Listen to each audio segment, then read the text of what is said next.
जय हिंद दोस्तों। आज हम गीता जी के 3 अध्याय के 13वें श्लोक से प्रारंभ करेंगे।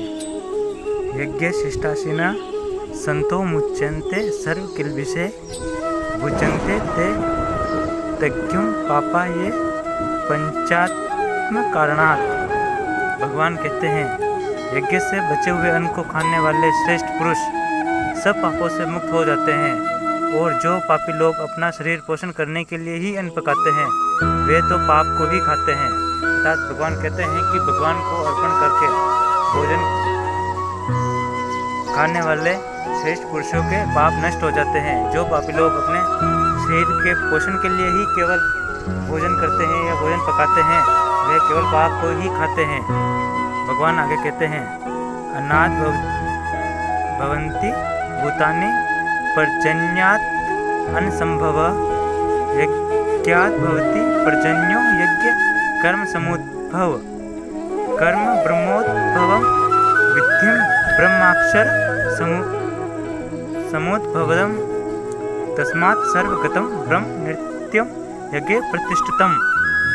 भगवान कहते हैं, संपूर्ण प्राणी अन्न से उत्पन्न होते हैं। अन्न की उत्पत्ति वृष्टि से होती है, वृष्टि यज्ञ से होती है, और यज्ञ हित कर्मों से उत्पन्न होने वाला है। अर्थात भगवान कहते हैं कि संपूर्ण प्राणी अन्न से उत्पन्न होती है, और अन्न वृष्टि से अर्थात वर्षा से उत्पन्न होता है, और वर्षा यज्ञ से उत्पन्न होती है अर्थात यज्ञ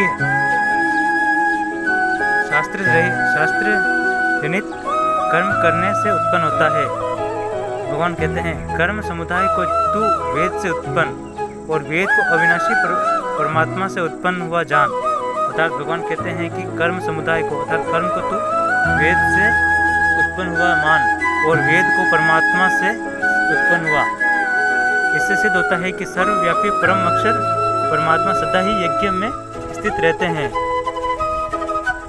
एवं प्रवर्तितम चक्रम नानुवर्तीयति है यह अघायुरिंद्रिया रामो मोघम पार्थ सहजीवती। भगवान कहते हैं, हे पार्थ, जो पुरुष इस लोक में इस प्रकार परंपरा से प्रचलित सृष्टि चक्र के अनुकूल नहीं बढ़ता अर्थात अपने कर्तव्य का पालन नहीं करता, वह इंद्रियों द्वारा भोगों में रमण करने वाला पापायु पुरुष व्यर्थ ही जीता है। अर्थात भगवान कहते हैं कि जो व्यक्ति अपने कर्तव्य कर्म को नहीं करता वह व्यक्ति वैसे ही अपने इंद्रियों के वश में होकर भोग में रमण करता हुआ पापायु पुरुष व्यर्थ ही अपना जीवन यापन करता है। यत्सात्मरितेव स्यादात्म तृप्तस्य मानवः आत्मन्येव च संतुष्टस्य कार्यं न विद्यते। भगवान कहते हैं, परंतु जो पुरुष आत्मा ही में रमण करने वाला और आत्मा में ही तृप्त और आत्मा में ही संतुष्ट हो उसके लिए कोई कर्तव्य नहीं है। अर्थात भगवान कहते हैं कि जो पुरुष परमात्मा में ही अपने मन को रमण करता है तथा परमात्मा में ही रहता है तथा परमात्मा से ही संतुष्ट होता है उसके लिए कोई कर्तव्य नहीं है। नियम तस्य कृत्यनार्थो न कर्तेनः कश्चन न चास्य सर्वभूतेषु कश्चिदर्थ व्यापारशः। अर्थात भगवान कहते हैं, जो उस महापुरुष का इस विश्व में न तो कर्म करने से कोई प्रयोजन रहता है और न कर्मों के न करने से ही कोई प्रयोजन रहता है तथा संपूर्ण प्राणियों में इसका किंचित मात्र भी स्वार्थ का संबंध नहीं रहता है। अर्थात भगवान कहते हैं कि इस विश्व में जो व्यक्ति परमात्मा में ही रहता है उसके लिए इस विश्व में कोई कर्म करने से कोई औचित्य नहीं है तथा कर्मों के न करने से ही उसका कोई प्रयोजन है। वह संपूर्ण प्राणियों में भी कोई स्वार्थ का संबंध नहीं रखता है।